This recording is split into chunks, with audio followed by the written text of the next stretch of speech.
Bapa di surga, kami memuliakan salib-Mu. Karena di sanalah kami melihat kemarahan Allah yang suci atas dosa kami. Dan kasih karunia Allah yang besar kepada kami orang yang berdosa. Bertemu dan menyelesaikan masalah terbesar yang dialami oleh umat manusia, oleh kami secara pribadi. Biarlah salib-Mu itulah ya Tuhan yang selalu bukan hanya kami kenang setiap tahun di waktu Paskah, tetapi salib-Mu itu ya Tuhan yang menggerakkan kami, yang menentukan cara kami berpikir, cara kami bertingkah laku dalam kehidupan kami sehari-hari, di rumah, di gereja, tempat kerja kami, dimanapun kami berada. Dan bila ketika kami sekarang akan melihat firman-Mu, salib Kristus itu juga yang menjadi pusat dari khotbah ini, sehingga ya Tuhan, kami semakin diubahkan untuk serupa dengan juru selamat kami. Dengar doa kami, tolong hamba-Mu dalam segala keterbatasannya menyampaikan firman yang kekal ini yang menghidupkan setiap kami. Dalam nama Tuhan Yesus. Amin. Jemaat sekalian, sambil tetap bangkit berdiri, kita akan membaca teks yang menjadi dasar khotbah hari ini dari Matius 5, 21, 22 dan Markus 3 ayat 1 sampai dengan ayat yang ke-7. Demikian firman Tuhan. Kamu telah mendengar yang difirmankan kepada nenek moyang kita, jangan membunuh. Siapa yang membunuh harus dihukum. Tetapi aku berkata kepadamu, setiap orang yang marah terhadap saudaranya harus dihukum. Siapa yang berkata kepada saudaranya kafir harus dihadapkan ke mahkamah agama. Dan siapa yang berkata jahil harus diserahkan ke dalam neraka yang menyala-nyala. Markus pasal 3 ayat 1 sampai 7. Kemudian Yesus masuk lagi ke rumah ibadat. Di situ ada seorang yang mati sebelah tangannya. Mereka mengamat-ngamati Yesus. Kalau ia menyembuhkan orang itu pada hari Sabat supaya mereka dapat mempersalahkan dia. Kata Yesus kepada orang yang mati sebelah tangannya itu, mari berdirilah di tengah. Kemudian katanya kepada mereka, manakah yang diperbolehkan pada hari Sabat? Berbuat baik atau berbuat jahat? Menyelamatkan nyawa orang atau membunuh orang? Tapi mereka itu diam saja. Ia berduka cita karena kedegilan mereka. Dan dengan marah ia memandang sekelilingnya kepada mereka. Lalu ia berkata kepada orang itu, ulurkanlah tanganmu. Dan ia mengulurkannya. Maka sembuhlah tangannya itu. Lalu keluarlah orang-orang Farisi dan segera bersekongkol dengan orang-orang Herodian untuk membunuh dia. Demikian jawab pembacaan firman Tuhan. Silakan duduk saudara sekalian. Kiranya Tuhan memberkati firman-Nya untuk setiap kita dalam situasi hidup kita masing-masing. Saudara, kita berada di dalam seri khotbah dosa MTH, mematikan, terhormat dan harian. Kita membahas dosa yang ketiga hari ini setelah kita melihat dosa kesombongan, dosa iri hati.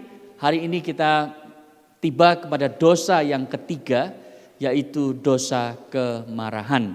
Saudara, kesombongan, iri hati dan kemarahan adalah dosa yang terhormat karena seringkali kita miliki dan orang lain tidak tahu. Bahkan kalau kita menampilkan dosa itu, saudara, kita bisa tutupi dengan berbagai macam excuse dan alasan sehingga kelihatannya, saudara, orang yang marah itu adalah orang yang punya prinsip, gitu ya. Tetapi kita akan lihat hari ini, saudara, bagaimana Alkitab mengatakan bahwa marah, saudara, itu bisa merupa Kristus. Pada waktu kita marah, kita bisa menyerupai Kristus. Dalam teks yang kita baca barusan, saudara perhatikan ada dua jenis marah.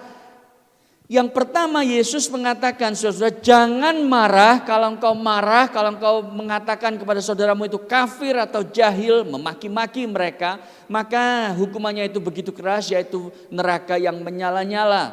Karena marah sama dengan membunuh, kata Yesus. Tetapi Yesus sendiri kemudian di Markus pasal 3 kita lihat dia juga marah, saudara.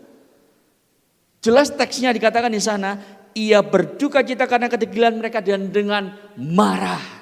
Saudara, kalau begitu pasti ada marah yang benar, marah yang suci, dan murka yang berdosa. Nah, apa yang Alkitab katakan tentang marah ini, saudara, ini yang kita akan lihat. Dan marah ini melampaui apa yang psikolog sekuler katakan. Saudara, kalau di dalam psikologi sekuler kita hanya diberitahu 2 cara mengatasi marah. Kita meledak di dalam kemarahan atau kita meredam di dalam kegelisahan hati.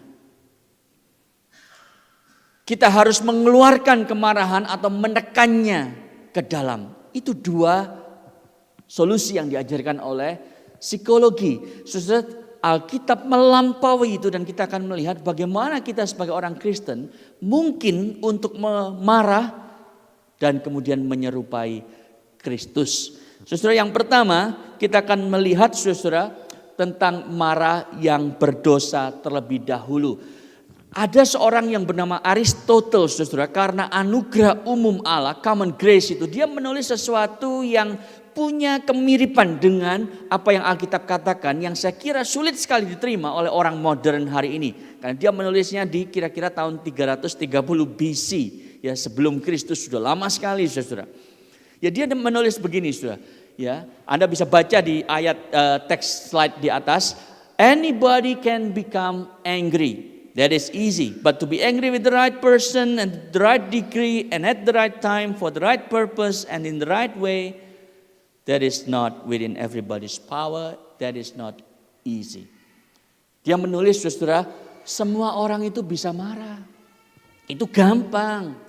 Tetapi marah dengan orang yang tepat, di level yang tepat, pada waktu yang tepat, untuk maksud yang tepat, dan dengan cara yang tepat, wah, itu sangat sulit. Jadi, saudara, kita tahu bahwa marah itu ada yang benar. Dan ini yang kita akan lihat, saudara, karena di dalam Alkitab kita, di dalam tadi kita sudah membaca di dalam kitab-kitab Injil, ya, tetapi juga di dalam bagian lain, dan saya kira yang paling jelas itu adalah di dalam Efesus pasal 4 ayat yang ke-26, saudara. Kita lihat sebentar. Ya, Paulus dengan jelas mengatakan, apabila kamu menjadi marah, janganlah kamu berbuat dosa. Jangan sampai matahari terbenam sebelum padam amarahmu, dan janganlah beri kesempatan kepada iblis. Saudara, ayat ini adalah ayat yang saya kira menjelaskan bahwa ada yang disebut sebagai righteous anger, marah yang benar. Dan komentator, saudara, mencoba untuk memahami apa yang Paulus tulis di dalam tenses Greek-nya dengan tepat. Itu sebab kalau saudara lihat bahasa Inggrisnya ada beberapa versi terjemahan, karena kata apabila kamu menjadi marah, apakah itu satu kalimat yang tepat, saudara, atau mestinya jadilah marah. Ya, di dalam bahasa Inggris ESV, King James itu dikatakan be angry. Dan NIV agak beda, saudara. NIV mengatakan in your anger, dan itu yang dikutip oleh Lembaga Alkitab Indonesia. Tetapi sebetulnya terjemahan yang lebih tepat di dalam konteks gereja Efesus pada waktu itu mestinya yang tepat adalah be angry. Marahlah. Ayo marah. Jadilah marah. Itu yang lebih tepat. Jadi ini sebetulnya adalah sebuah kalimat perintah yang kalau saudara perhatikan baik-baik, dan saya sudah cek, saudara, di dalam konteks Efesus, kalau ada di dalam gereja saudara seiman yang melakukan dosa, maka kalau Anda mengasihi orang itu sebagai saudara seiman Anda, sebagai keluarga iman Anda harus marah terhadap dosanya. Do something, jangan dibiarin. Itu yang dimaksud Paulus dalam konteks gereja Efesus.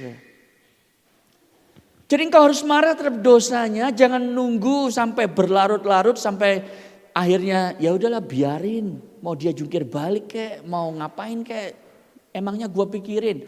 Enggak, be angry. Tetapi jangan berdosa pada waktu engkau menegur orang itu di dalam dosanya. Karena kalau engkau berlarut-larut marah, marahmu itu tidak sesuai levelnya, marahmu itu dengan cara yang salah, maka iblis itu mengintai dan akan mengambil keuntungan dari kemarahanmu yang tidak proporsional itu. Jadi saudara-saudara, jangan lupa saudara, setiap kali kita itu marah, entah itu marah yang benar atau marah yang berdosa, ada si jahat yang sedang menunggu. Saudara, saya tidak tahu berapa sering saya harus mengatakan hal ini, bahwa si jahat itu saudara selalu ada dekat dengan kita untuk mencari waktu di mana saudara lengah dan siap merontokkan iman kita. Ini salah satu ayat yang jelas sekali mengatakan. Jadi marah seperti Yesus, itu poin saya yang pertama. Bagaimana saudara marah itu bisa menyerupai Kristus? Anda harus marah seperti Yesus. Karena marahnya itu adalah marah kepada orang yang benar, di level yang benar, pada waktu yang benar, untuk tujuan yang benar, dengan cara yang benar. Jadi tanpa sadar Aristoteles itu sebenarnya sedang menulis untuk Yesus, saudara, karena hanya Yesus yang bisa melakukan semua itu dengan sempurna. Mari kita lihat Markus 3 ayat 1 sampai 7 terlebih dahulu dengan seksama, saudara. Di dalam konteks ini kita melihat bahwa ketika Yesus itu ada di rumah ibadat, di sinagog, saudara, ada orang yang mati sebelah tangannya. Entah ini piansue atau apa, pokoknya tangannya nggak bisa gerak, saudara. Dan ini hari Sabat. Dan ada peraturan hari Sabat yang mengatakan bahwa kalau engkau sedang mengalami luka gitu ya, lukanya boleh dihentikan supaya tidak keluar darah terus misalnya. Tapi jangan sampai melakukan perbuatan yang menyembuhkan luka itu, karena itu akan menjadi pekerjaan, dan bekerja di hari Sabat itu melanggar hukum Allah. Itu yang ada di konsep orang-orang Farisi. Sehingga pada waktu Yesus ada di rumah ibadat, lalu ada orang sakit yang dibawa di rumah ibadat itu, orang-orang itu langsung melihat saudara, orang Farisi, ya, dengan mata yang sangat kritis, yang sangat menghakimi, lebih kritis daripada judge-nya master chef gitu ya. Mereka melihat Yesus ini, apa yang dia lakukan sekarang. Nah, kalau dia sampai menyembuhkan, kita akan salahkan dia. Saudara, Yesus tahu apa yang ada di hati mereka. Itu sebab dikatakan saudara di ayat yang ke-5, ayat pasal 3 ayat yang ke-5, ia berduka cita karena kedegilan hati mereka, lalu dengan marah ia memandang sekelilingnya. Saya bayangkan saudara, muka Yesus waktu marah itu bagaimana. Nah, susahnya karena kita sudah dipengaruhi Hollywood, saudara, kita mikirkan there's a blonde guy with a very scorching look gitu ya. Bukan, saudara, Yesus tidak blonde dan rambutnya panjang dan keren gitu ya. Enggak, saudara, dia kemungkinan bukan seperti itu mukanya. Tapi saya coba bayangkan, saudara, Yesus marah dan melihat dari ujung ruangan yang satu ke ujung ruangan yang lain. Lalu dia berkata kepada orang itu, lihat apa yang Yesus lakukan pada waktu dia marah. So, dalam hal ini beda dengan pada waktu dia itu memporak-porandakan meja orang yang sedang berdagang, saudara ya, di lapangan luar bait Allah. Itu dia marah besar, saudara. Meskipun tidak ditulis dia marah secara literal di dalam Yohanes pasal yang kedua, tetapi dia membalik-balikan meja. Itu tempat lain, saudara, di mana Yesus itu marah. Tetapi dalam bagian ini dia bilang kepada orang yang mati sebelah tangannya, ulurkan tanganmu. Saudara, itu mengherankan sebelumnya. Oh, ini Tuhan tahu loh, tanganku ini mati sebelah, gak bisa goyang. Dia bilang ulurkan. Kalau logikanya saudara, mestinya gini, Tuhan sembuhkan dulu baru saya ulurkan. Betul gak? Ini orang gak bisa, goyang aja gak bisa. Disuruh mengulurkan tangan, tetapi orang itu mengatakan, aku beriman di dalam Kristus. Dia mengulurkan tangannya itu. Dan begitu itu terjadi, saudara, dia sembuh seketika. Lalu ayat 6 adalah konsekuensi dari apa yang dilakukan Yesus. Orang Farisi dan orang-orang yang mengikuti Herodes itu adalah dua kelompok orang yang adalah musuh bebuyutan. Hari itu, saudara, di halaman-halaman pertama kitab Injil mereka jadi teman. Kenapa? Karena the enemy of my enemy is my friend. Gitu ya kira-kira ya. Jadi mereka itu bersekongkol karena sekarang ketemu common enemy yaitu Yesus. Saudara, itu sebabnya Yesus sangat marah karena dia melihat bahwa kenapa orang-orang beragama ini, dalam tanda kutip saudara, orang-orang Farisi tidak mengasihi orang itu. Malah mementingkan tambahan-tambahan aturan agama yang sangat legalistik. Saudara, Yesus marah ada alasan yang benar saudara, karena dosa di hati orang-orang beragama tersebut. Pada waktu Yesus itu diadili dengan tidak adil, saudara, dia tidak marah. Tapi pada waktu saudara ada orang beragama yang tidak mengasihi orang lain, dia marah. Ada seorang yang menulis begini saudara, tamparlah pipi Yesus dan dia akan memberikan pipi satunya. Tetapi injak-injaklah kemuliaan Allah dan dia akan memporak-porandakan meja-meja tersebut. Meja-meja dagang di rumah bait Allah maksudnya. Jadi saudara, dia tidak marah karena agenda pribadinya. Dan Yesus sungguh-sungguh saudara pernah ditampar. Anda bisa baca itu di Yohanes 18, 22, 23. Ketika dia disalib itu saudara, prajurit dengan gampang menampar, menggaplok saudara juru selamat kita, Tuhan kita. Saudara, Yesus balas. Yesus suruh malaikat hancurkan dia. Gampang saudara bagi Yesus untuk melakukan itu. Lalu tiba-tiba ada api dari surga kayak filmnya Marvels itu ya, one of the Marvels movies. Ada api dari surga langsung habis. It's so easy for him to do it. Tetapi dia ditampar, dia tidak marah. Pada waktu kemuliaan Allah diinjak-injak, pada waktu dosa manusia itu muncul saudara, Yesus begitu marah. Saudara, bagaimana kita bisa menjelaskan ini? Sekarang saya kasih Anda definisi marah supaya semuanya bisa menolong Anda untuk memahami marah dengan jelas. Saudara, sebetulnya semua emosi itu tidak ada yang negatif. Emosi yang sepertinya negatif sebetulnya adalah a lack of positive emotion. Jadi gini ya, khawatir itu dosa enggak? Saudara, Alkitab mengatakan jangan khawatir tentang apapun juga. Jangan khawatir tentang apa yang kamu makan, yang kamu pakai. Tapi sebenarnya khawatir itu hanyalah satu perwujudan negatif dari prihatin yang positif. Betul nggak? Demikian juga dengan marah, saudara. Marah itu, dalam slide selanjutnya, emerges out of love. Muncul dari kasih. Marah itu adalah outgrowth of love.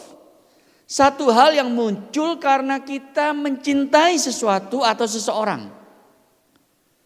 Kalau kita tidak mencintai sesuatu atau seseorang itu, kita tidak akan marah saudara. Tentang orang itu atau tentang sesuatu tersebut. Karena kita mengasihi orang itu atau mengasihi sesuatu, maka kita akan menjaganya, membelanya pada waktu saudara orang itu atau sesuatu yang kita kasih itu sedang terancam. Dan semakin Anda mengasihi orang itu atau sesuatu itu, semakin saudara itu akan marah dengan luar biasa. Saudara, insight ini berasal dari C.S. Lewis sebetulnya, dari bukunya Letters to Malcolm. Buku yang ditulis Lewis tentang doa. Dia bilang begini saudara dalam kalimat yang sangat authentically Lewis, vintage C.S. Lewis ya. Anger is the fluid that love bleeds when you cut it. Anger is the fluid that love bleeds when you cut it. Jadi kalau Anda bayangkan begini ya. Kasih cinta itu ya. Cinta itu seperti misalnya jeruk ya. Orange navel gitu ya yang random dan manis gitu. Pada waktu saudara potong jeruk itu kan keluar intisarinya gitu ya, sari-sari jeruk itu. Nah, Lewis mengatakan saudara, kasih itu kalau dipotong ya, yang keluar itu karena disakiti kasihnya, yang keluar itu adalah kemarahan. Saudara, gampangnya begini. Kalau Anda adalah orang tua dan Anda punya anak dan anak Anda itu dibully oleh orang lain, maka saudara kalau Anda sebagai orang tua berkata, oh nggak apa-apa lah, biarin aja, ya biarin dia dapat pelajaran gitu ya. Kalau Anda tidak peduli dengan semua itu, Anda tidak mengasihi anak Anda. Tapi Anda marah saudara kepada orang yang membuli anak saudara karena Anda mengasihi anak Anda. Atau yang kedua, kalau anak Anda melakukan sesuatu yang merusak dirinya dengan drugs, dengan tindakan-tindakan konyol yang dia lakukan pada waktu dia itu masih muda, sehingga masa depannya jadi kacau, saudara Anda akan marah kepada anak itu. Kenapa Anda marah? Karena Anda mengasihi dia. Anda berkata, jangan merusak dirimu di masa mudamu. Anda marah-marah sebagai orang tua karena Anda mengasihi dia. Saudara, puji Tuhan, Allah marah kepada kita karena dosa-dosa kita, saudara. Puji Tuhan karena Allah tidak berdiam diri dan bilang, terserah lu mau ngapain, gua gak peduli. Tetapi dia datang mengirimkan anaknya, saudara, untuk deal dengan kita yang berdosa, dengan dosa kita. Itulah kemarahan Allah, saudara, terhadap dosa kita. Karena dia mengasihi kita, tetapi kita berbeda, saudara. Kita marah karena kita mengasihi reputasi kita, agenda kita, ambisi kita, hak-hak kita. Terus sebab pada waktu itu dilanggar, kita menjadi marah. Jadi kalau Anda sekarang mengerti bahwa kemarahan itu hanyalah sisi yang sebelah dari love. Kalau Anda mengasihi sesuatu, Anda pasti marah ketika apa yang Anda kasihi itu terancam. Oke, itu definisi marah yang kita perlu mengerti dengan baik. Sekarang yang kedua, kalau tadi kita melihat marah yang benar, kita akan lihat marah yang berdosa, ya. Sinful anger. Mari kita memahami akar dari marah berdosa ini. Kita lihat Matius 5, 21 sampai 22. Saudara, dikatakan di sana, kamu yang telah mendengar yang difirmankan kepada nenek moyang kita, jangan membunuh, siapa yang harus membunuh harus dihukum. Tapi aku berkata kepadamu, kata Yesus, setiap orang yang marah kepada saudaranya harus dihukum. Yang bilang kafir dan jahil, saudara, zaman ini jarang kita bilang jahil lu gitu, enggak ya. Kita bilang yang lain-lain, saudara. Ya, ada seorang anak nanya sama mamanya, "Mah, kenapa ya?" Lagi di mobil. Tiap kali ya orang-orang idiots itu munculnya pada waktu papa nyetir. Sudah ngerti gak maksudnya? Kenapa orang-orang idiots di Australia ini hanya muncul pada waktu papa yang nyetir mobil? Gak apa-apa saudara kalau gak ngerti ya, itu memang joke yang maksudnya gini saudara.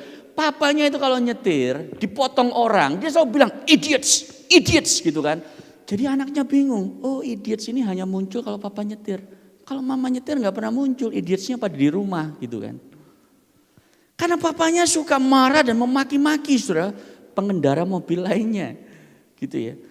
Nah Yesus bilang kita mungkin gak bilang jahil, tapi kita bilang idiots. Dan sumpah serapa yang lain. Perbendaharaan kebun binatang itu tiba-tiba keluar ya dari hati ke kepala, keluar ke mulut. Nah saudara, Yesus dengan serius mengatakan, kalau engkau memanggil orang kafir, jahil dan yang sejenisnya itu, orang itu akan diserahkan ke dalam neraka yang menyala-nyala. Ini satu kalimat yang sangat serius saudara. Kenapa Yesus bilang begitu? Memang itu karena marah itu melanggar hukum Allah dan kita akan dihukum oleh Allah karenanya. Tetapi saudara, Yesus mengatakan ini adalah hal yang serius karena kemarahan yang meluap-luap itu akan membuat hati kita itu jadi keras perlahan-lahan. Kemarahan yang meluap-luap itu akan mengerdilkan jiwa kita, menciutkan roh kita dan membuat kita itu babak belur. Tidak berbentuk lagi karena dosa. Jangan lupa saudara, iblis bisa mengambil keuntungan dari marah kita. Jadi saudara, ada orang bilang jaga makan itu penting gitu ya. Tapi lebih penting saya kira daripada mengawasi apa yang Anda makan adalah mengawasi apa yang memakan Anda. Saya ulangi lagi ya, lebih penting daripada mengawasi apa yang Anda makan adalah apa yang memakan Anda dari dalam keluar, yaitu kemarahan kita kepada orang lain.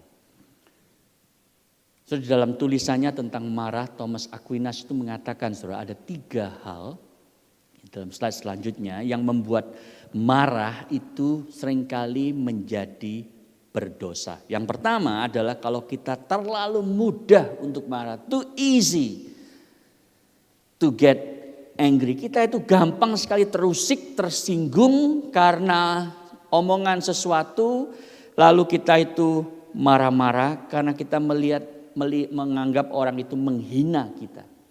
Yang kedua, saudara, kita itu marah terlalu banyak, tidak proporsional. Aduh, cuman urusan apa misalnya? Lantai belum disapu, piring belum dicuci, anduk tidak ditaruh di tempatnya lagi. Masa marahnya sampai sebegitunya? Saudara, itu yang kata Thomas Aquinas, marah yang tidak proporsional dengan kesalahan yang dilakukan oleh orang lain. Yang ketiga, saudara, kalau marahnya itu terlalu lama. Jadi Paulus kan bilang ya, jangan sampai matahari terbenam.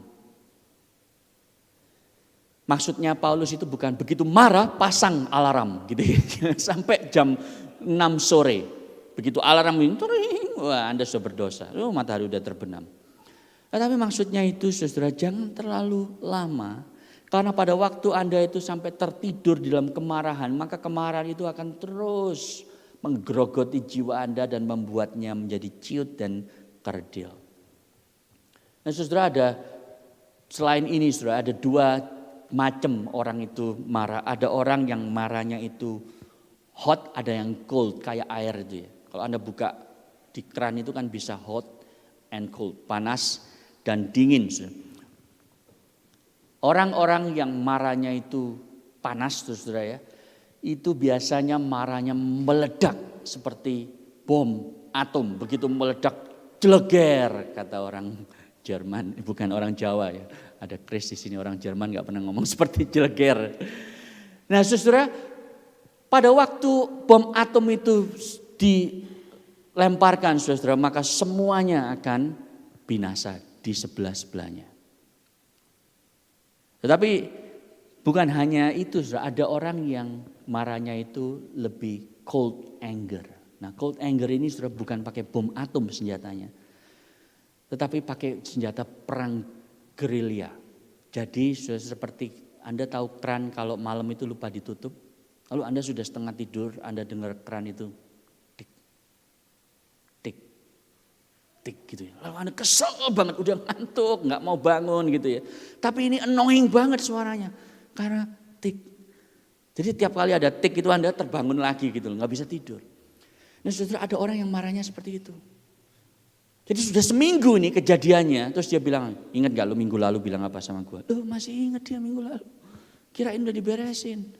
Terus bulan depannya, bulan lalu ya, lu ngomong begitu awas lu kalau, lu masih ingat dia.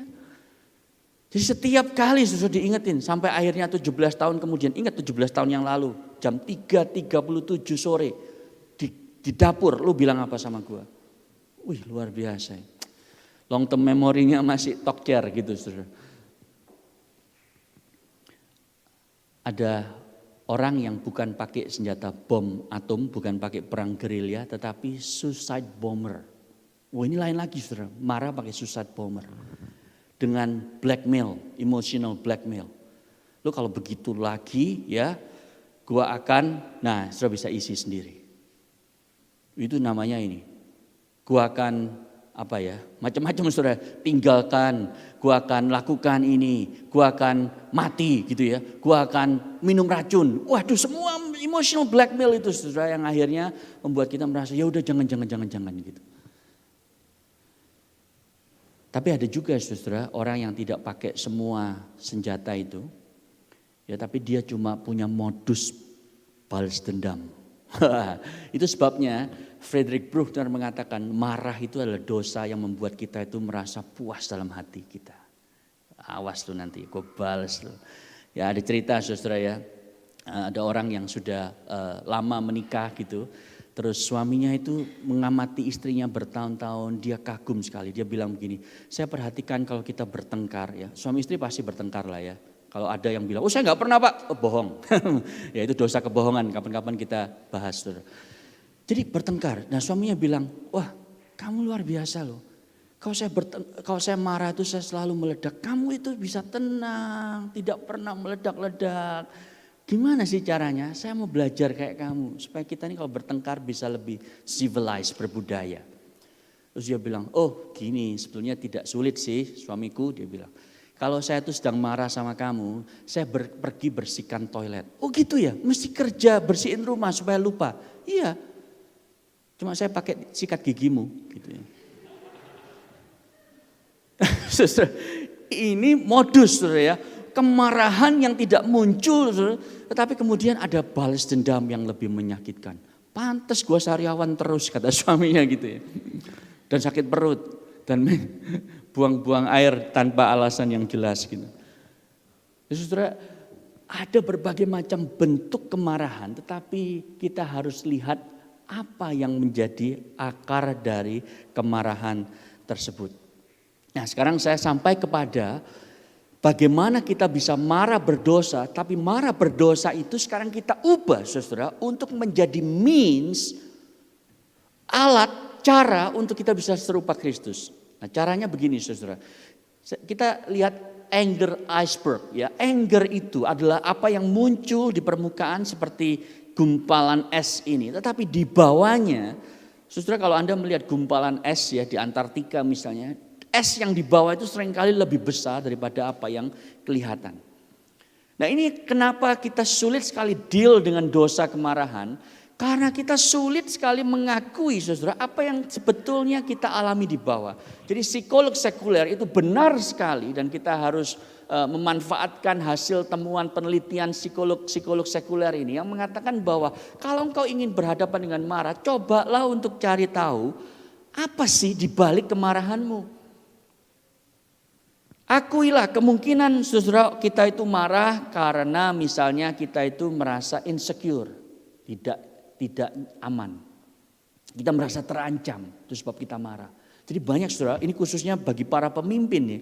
Pemimpin yang suka marah saudara, itu seringkali karena dia itu tidak aman di dalam dirinya. Dia merasa diserang, dia merasa ada orang yang lebih pintar, maka dia marah. Kalau marah kan orang sudah berhenti, saudara ngomong. Seperti itu ya. Atau bisa juga orang marah karena iri hati. Beda sekali saudara alasannya. Jadi tidak jelas kenapa dia marah aja. Rupanya karena iri terhadap Anda. Atau saudara orang itu marah karena malu. Malu ketahuan bahwa dia salah, tiba-tiba dia marah. Supaya tidak harus bertanggung jawab. Maka dia marah saudara. Ada orang yang marah karena dia itu takut. Takut kehilangan sesuatu. Takut masa depannya itu akan tidak lancar. Maka dia marah. Jadi saudara, Anda harus mengakui di balik kemarahanmu itu apakah ada rasa iri hati. Atau ada rasa takut. Atau ada rasa malu. Atau ada rasa Anda itu ingin mengontrol sesuatu. Saudara, itu yang dilakukan oleh psikolog sekuler. Dan saya kira itu membantu. Tetapi Alkitab lebih dari itu. Alkitab mengatakan saudara, bahwa apa yang diucapkan oleh mulut kita itu meluap dari hati kita. Jadi bukan hanya mengakui perasaan-perasaan yang muncul, tetapi di balik perasaan iri, di balik perasaan takut, apa yang saudara anggap penting. Ingat saudara, anger itu adalah the outgrowth of love. Kalau Anda itu mengasihi reputasi Anda, image, penting nih image nih gitu ya. Jadi kalau ada orang yang menyerang image Anda akan marah. Kalau Anda itu mengasihi kekayaan, ada orang yang tidak mengembalikan uang Anda, atau ada orang yang ingin menipu Anda akan marahnya itu tidak proporsional kepada orang tersebut. Kalau yang Anda cintai itu adalah sukses, saudara, setiap orang yang Anda anggap menghalangi sukses Anda, itu Anda akan marah kepadanya. Dan bisa kejam terhadap orang tersebut. Jadi saudara, apa yang menjadi keinginan hati kita? Apa yang kita cintai saudara? Karena di sanalah kita ditolong untuk tahu apa yang kita cintai lebih daripada kita cinta Yesus. Jadi sebetulnya waktu Anda marah, cepat-cepat tulis di jurnal. Saudara.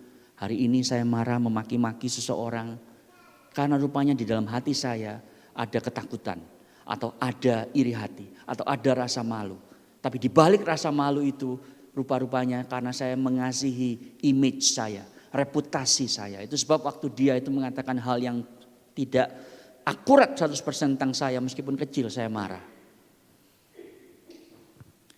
Nah saudara, kalau kita sudah melakukan jurnal atau berpikir seperti itu selama beberapa waktu dan polanya sama, kita tahu persis apa yang hari ini kita cintai melebihi cinta kita kepada Kristus. Dan jelas itu adalah penyembahan berhala. Bagaimana kita keluar dari semua itu setelah kita menyadari bahwa ternyata saya mengasihi uang daripada Yesus. Ternyata saya mengasihi kontrol daripada Yesus. Saya tidak mau kehilangan kontrol. Saudara, saya baru membaca artikel yang saya kemarin sharing dalam acara webinar peluncuran buku dari Tim Keller, saudara, yang saat ini sedang bergumul dengan kankernya dia. Dan dia mengakui, saudara, orang yang sudah sangat memberkati jutaan manusia dengan tulisannya. Dia mengakui bahwa dia sendiri masih bergumul, saudara, dengan apa yang dia cintai. Dan kadang-kadang itu muncul lagi dan apa yang dia cintai adalah produktivitas. Tidak heran dia sangat produktif memang saudara. Ada banyak program yang dilakukan oleh Redeemer Church. Ada banyak buku yang dia tulis hampir setiap bulan keluar satu. Saya bingung gimana dia ini nulis seperti itu. Nulis 1 tahun 1 buku aja setengah mati saudara. Dia bisa hampir setiap bulan keluar satu. Memang dia itu sangat produktif. Dan dia bilang saudara di dalam artikelnya di Atlantic, kalau ada orang yang mencoba untuk menghalangi saya untuk bisa produktif, karena ditelepon orang, karena masalah-masalah, karena segala macam hal yang membuat dia tidak bisa seproduktif yang dia inginkan, dia akan marah gitu. Jadi saya bayangkan saudara, kalau seorang seperti Tim Keller yang terus tetap bisa bergumul lalu bisa marah.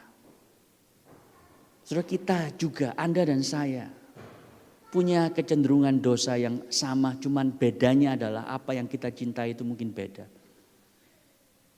Jadi bagaimana kita bisa merubah Kristus? Saudara? Kalau kita itu sadar bahwa kita itu adalah pemarah, itu step yang pertama. Kalau Anda sadar bahwa saya bergumul dengan kemarahan dalam hati saya, saudara, it is a blessing in itself. Kenapa? Karena seringkali orang yang marah, semakin suka marah, semakin sering marah, semakin dia itu menganggap yang salah itu adalah dunia. Yang salah itu adalah orang lain, enggak pernah saya.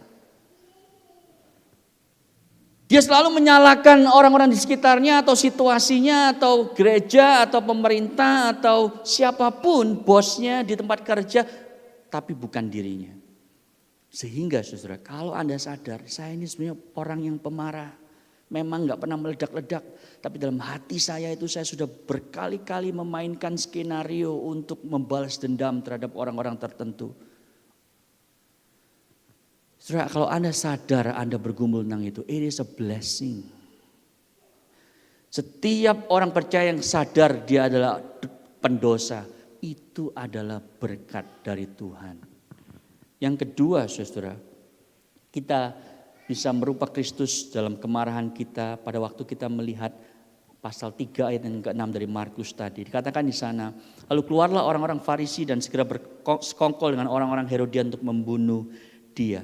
Saudara, setelah Yesus menyembuhkan orang yang mati sebelah tangannya itu, dia bukan hanya menyembuhkan orang itu, tetapi dia juga menyembuhkan luka-luka dan penyakit seluruh dunia, yaitu dosa.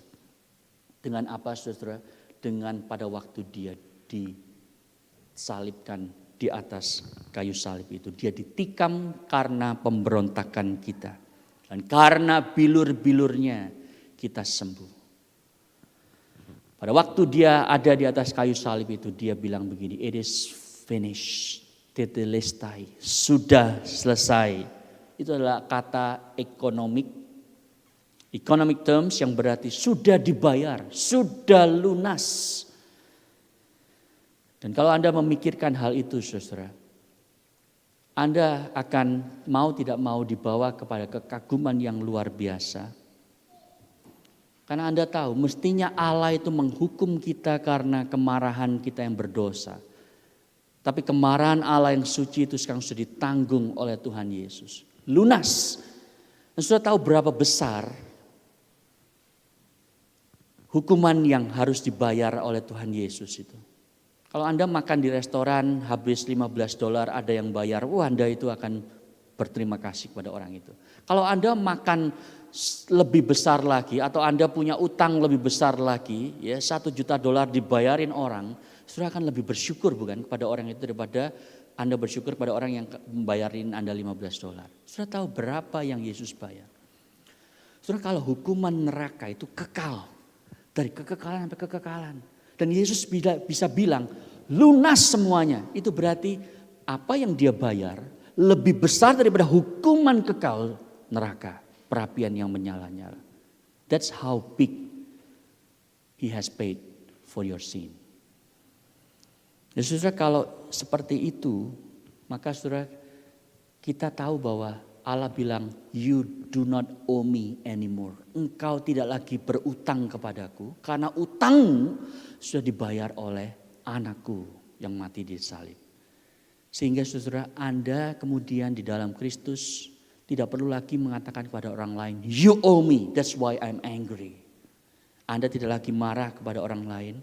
Anda tidak lagi membuat mereka itu harus membayar Anda, lalu Anda marah-marah kepada dia. Karena Yesus tidak menyuruh Anda membayar juga terhadap dosa-dosa Anda. Dan itulah yang memampukan kita, saudara, untuk tidak marah kepada orang-orang yang melanggar hak-hak kita. Apa yang membawa Yesus ke atas kayu salib adalah kemarahan Allah yang suci terhadap dosa. Dan apa yang membawa Yesus ke atas kayu salib adalah kasih karunia Allah terhadap pendosa. Biarlah kita diubahkan karenanya. Mari kita tunduk kepala, kita berdoa.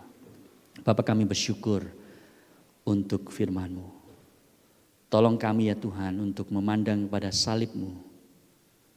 Ketika kami seharusnya dihukum karena dosa kami, kemarahan kami justru mendapatkan pengampunan. Kami tidak pernah mengerti kenapa kami yang mendapatkan pahala dari salib Kristus, padahal Dia yang seharusnya mendapatkan semua itu. Itu lagu yang tadi kami nyanyikan, how deep is the Father's love.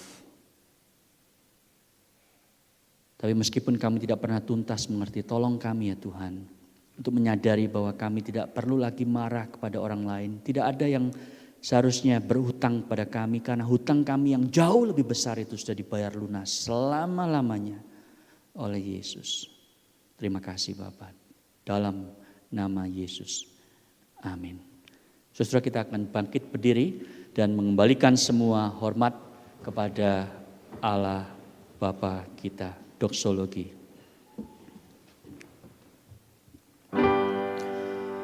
Puji Allah Bapa Putra, puji Allah Roh Kudus, ketiganya yang esa.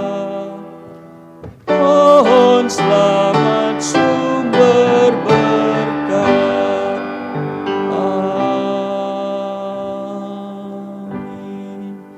Jemaat sekalian, jadilah saksi Kristus di dunia yang sementara ini. Digerakkan oleh kemarahan yang dikuduskan. Untuk bersuara dan bertindak melawan ketidakadilan dan kejahatan. Untuk berjuang keras membawa setiap orang pada kesempurnaan dalam Kristus Yesus. Dan kuasa kasih karunia Allah Bapa, Allah Anak, dan Allah Roh Kudus bekerja dengan kuat di dalam kau. Mulai dari hari ini sampai selamanya. Amin.